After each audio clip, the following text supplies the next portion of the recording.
Moussa Moïse, vous nous en parlez ce matin. On parle de sécurité maritime. Un navire stratégique attaqué en mer. D'accord. L'acte s'est passé lundi à minuit. Et ça Avant-hier. Avant-hier, ça m'amène donc à me poser cette question. Est-ce que l'État guinéen est maître de son territoire maritime, de son espace maritime? Je commence à voir de sérieux doutes. Parce qu'en l'espace déjà, on n'a pas encore enterré 2020, nous avons déjà 3 attaques à main armée. Quand je dis à main armée, c'est un peu réducteur. 3 attaques, donc venant de petites vedettes lourdement armées. 3 attaques déjà. Le dernier cas en date, donc c'est le lundi passé, à minuit, des personnes lourdement armées ont attaqué le ravitailleur KPS Abers Bay, un tanker libérien qui battait donc pavillon libérien, qui a été attaqué par ces hommes armés qui ont emporté tout, de l'argent, des objets précieux. Ce tanker ravitailleur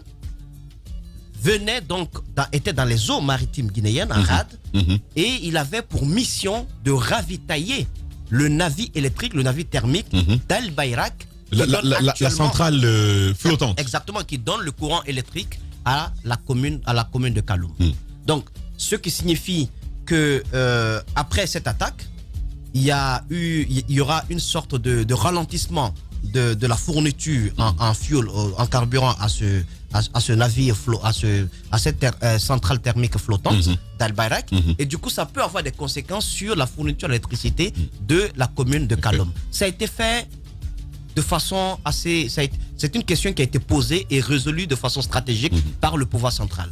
La commune de Kaloum héberge le palais Sékou-Touré, abrite le palais Sékou-Touré. Et du coup, lorsqu'il y a des émeutes liées au manque de courant, ça peut avoir plus de conséquences que lorsque ces émeutes viennent de la banlieue de Conakry. Donc, on fait tout pour que Kaloum ne manque absolument pas de courant électrique. Alors donc, Kaloum est bénéficiaire primordial des capacités électriques de ce navire flottant. Alors, si le ravitailleur qui vient donc donner le carburant qu'il faut à ce navire flottant est attaqué à mer et puis dans l'espace maritime contrôlé normalement par notre État, je pense que ça cause un sérieux dommage. Moi, je suis assez déçu de ce qu'on fait de cette gestion, la gestion de notre espace maritime. Parce qu'on n'est pas en train de considérer cela comme étant une partie de notre territoire national. L'espace maritime d'un pays, c'est comme les fronts. C'est la même chose. C'est encore plus grave. C'est encore plus grave. Les gardes-côtes américains viennent régulièrement dans notre pays pour un peu s'assurer de la sûreté, de la présence de la sûreté et de la sécurité dans nos eaux. Mais c'est pourquoi on ne peut pas recevoir dans nos eaux certains types de navires. C'est pas possible. Parce que la sécurité n'y est pas et la sûreté n'y est pas. Il faut que je rappelle une chose. La préfecture maritime, c'est la patronne à mer dans notre pays. C'est elle qui gère, qui représente l'État à mer. Elle est l'œil de l'État à mer. On ne va pas répéter ça tout le temps. Elle est l'œil de l'État à mer, c'est elle qui coordonne toutes les activités liées donc à la sûreté, à la sûreté et la sécurité de notre espace maritime. Donc la préfecture maritime qui a été mise en place depuis 2017, donc bénéficie depuis 2012 d'ailleurs.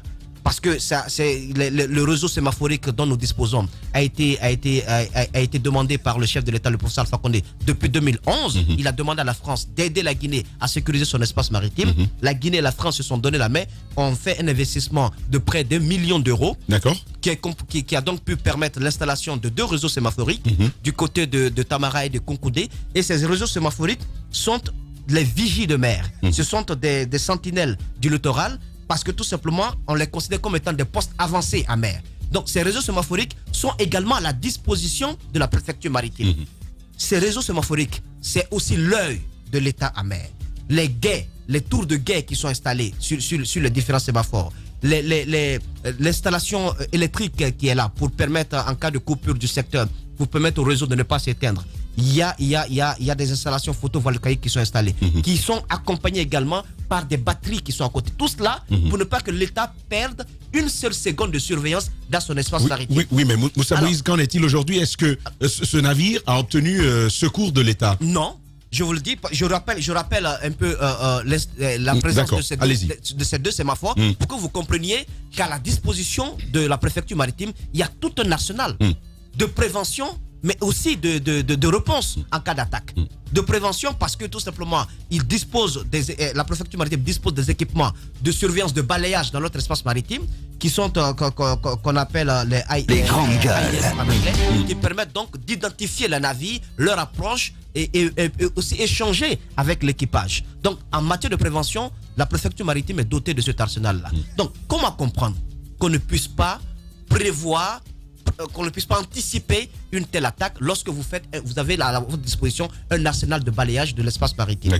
Le réseau sémaphorique dont nous disposons permet la surveillance de la mer jusqu'à 96 nautiques de nos côtes, c'est-à-dire à 117 km, 177 km tout au long de notre littoral. 177 km. Donc, ça permet d'identifier les navires qui viennent, mais ça permet aussi à la préfecture maritime de savoir quel est le navire qui approche, l'équipage est composé de qui, donc d'échanger avec l'équipage en question. Et à cela, il faut ajouter les patrouilleurs qui existent, le ministère de la Défense, l'état-major de la marine nationale, notre marine nationale, la gendarmerie maritime, les douanes. Tout ce dispositif est à la disposition de la préfecture maritime. C'est-à-dire qu'il peut recourir à notre marine nationale, il peut recourir à la douane, il peut recourir également aux vedettes rapides de la gendarmerie nationale. Il dispose tout de même de 5 patrouilleurs côtiers, des équipes fusillées qui sont à la disposition de la préfecture maritime, de 10 intercepteurs rapides qui sont également à la disposition de la préfecture maritime. Alors, je ne comprends pas qu'on nous explique pourquoi, depuis le début de l'année, la Guinée a subi déjà 3 attaques à mer. Ils vont vous dire qu'il n'y avait pas de moyens pour déployer les équipes. On connaît la formule en Guinée, Moussa. Écoute, le système automatique d'identification ne s'éteint pas. Je vous ai rappelé tout l'arsenal qui est là pour permettre à la machine d'être alimentée, de ne pas s'éteindre. Il aurait pu, s'il y avait de la volonté, permettre, je m'adresse là au préfet maritime, ce n'est pas un débat de personne, mais je dis monsieur Diomandé, là, vous avez atteint le fond. Je pense que la moindre des choses à faire, c'est de déposer, c'est de rendre la clé et de vous en aller. Ils ne sont pas habitués à ça ici. Il faut qu'ils rendent la clé parce que, d'abord, nous apprenons que on serait parti vous chercher à la retraite. Donc vous vous reposiez. Exactement, vous vous reposiez tranquillement. On allait vous chercher là. Vous venez à la tête d'une préfecture aussi stratégique. Oui, il faut vivre. Oui, il faut vivre. Je ne comprends pas. Alors, quand vous avez atteint ce statut de retraité, vous devez recourir au soutien du ministère de la Défense. Là, il y a des gens, il y a des militaires, des officiers qui sont en fonction. Vous devez recourir à la marine nationale, à la gendarmerie nationale, équipée également. Le général s'est battu pour avoir quelques équipements avec ses partenaires. Alors, quand vous commandez ces gens-là, connaissant votre statut, je pense qu'il peut y avoir une sorte je sais pas moi, tu peux avoir le sentiment que tu peux être... On peut ne pas t'obéir. On peut ne pas t'obéir parce que tu connais ton statut, tu sais que ce statut est su par tout le monde. On se connaît, quoi. Exactement, on se connaît dans l'armée. Donc je trouve que c'est un mauvais casting que le chef de l'État a fait. Il faut qu'il reprenne cette question cruciale de la sûreté en mer. Le dernier cas, la dernière attaque en mer, date de mars 2020. Il s'agissait... Mais il y a besoin de passer tout ça sous silence. Il s'agissait... ils ont passé ça sous silence, personne n'en a parlé. Il s'agissait d'un vraquier. Un navire vraquier qui a été attaqué. Donc, avec des marchandises en vrac. Donc qui a été attaqué également dans l'espace maritime de notre pays. Mais c'est incroyable. Ça va continuer comme ça, qu'on puisse nous attaquer des groupuscules. Vous avez 5-10 personnes qui viennent dans de petites pirogues, mais équipées de moteurs puissants. Ils vous mettent au respect. Équipées de moteurs puissants face à un État qui a la marine nationale, qui a la gendarmerie maritime et qui bénéficie de l'aide des sémaphores. Les grandes gueules. Et de tous ces fusillés dont je viens de parler, je pense que c'est extraordinaire. La France... C'est absurde.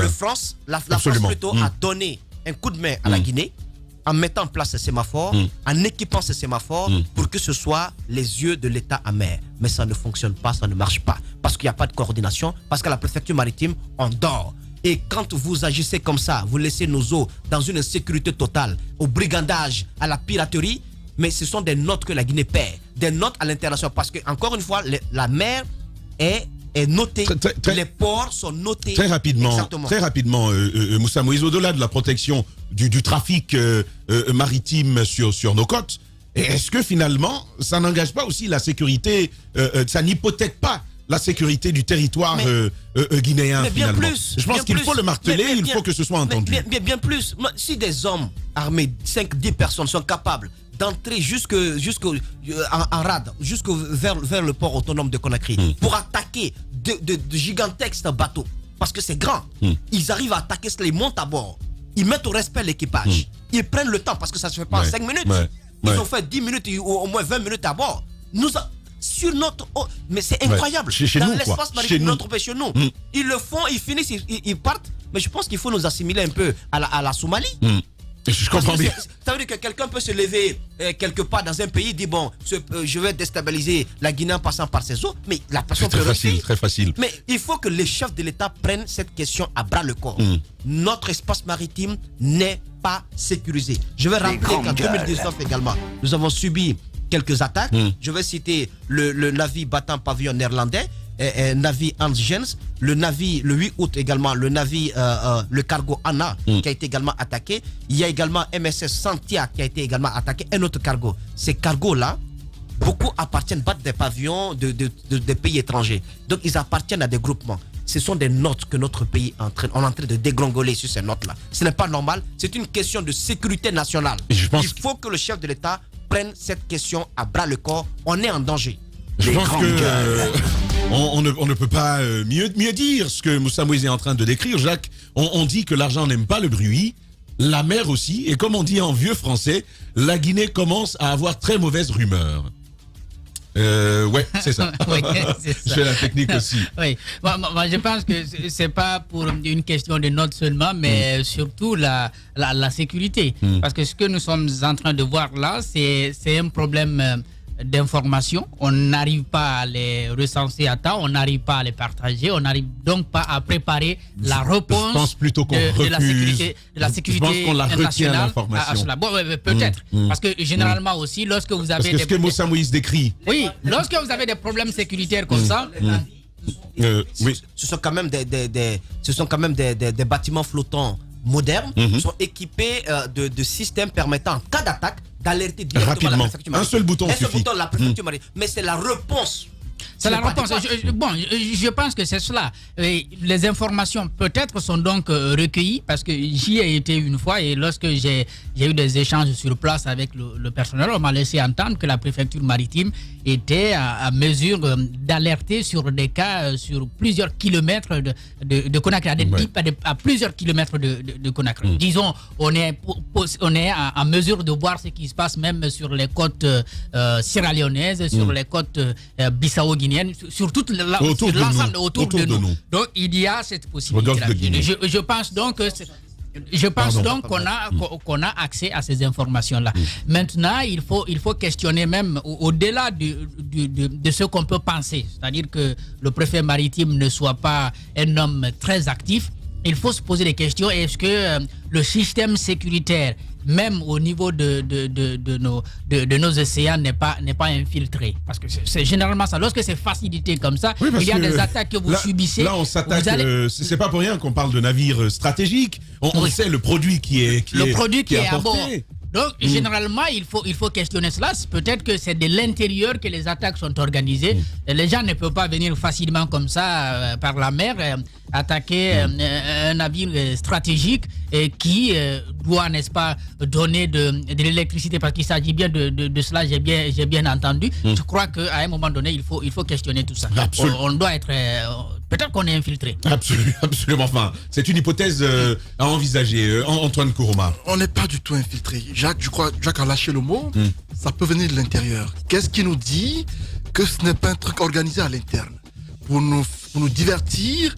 Tout ce que Moussa a décrit par rapport à la sécurité autour de nos mers, c'est un peu trop facile qu'une minorité de personnes viennent comme cela s'attaquer à un bateau aussi gigantesque dans le but... Une poignée de personnes, Je me dis qu'il faut considérer la vérité. Il y a ce n'est pas exclu qu'il y ait des complicités à l'interne dans le but de s'octroyer certaines faveurs. Parce que ce qu'il faut dire, c'est que ce n'est pas une première qu'on assiste à de telles attaques en mer. Pour ceux qui connaissent là où est à quai ce bateau, ce cette centrale flottante, c'est au port de Conakry. C'est déjà à quai, ce n'est pas en haute mer. Mais c'est incompréhensible que des personnes viennent d'ailleurs pour attaquer un bateau qui est déjà à quai, qui est déjà Non, ce accosté. n'est pas lui qui a été attaqué.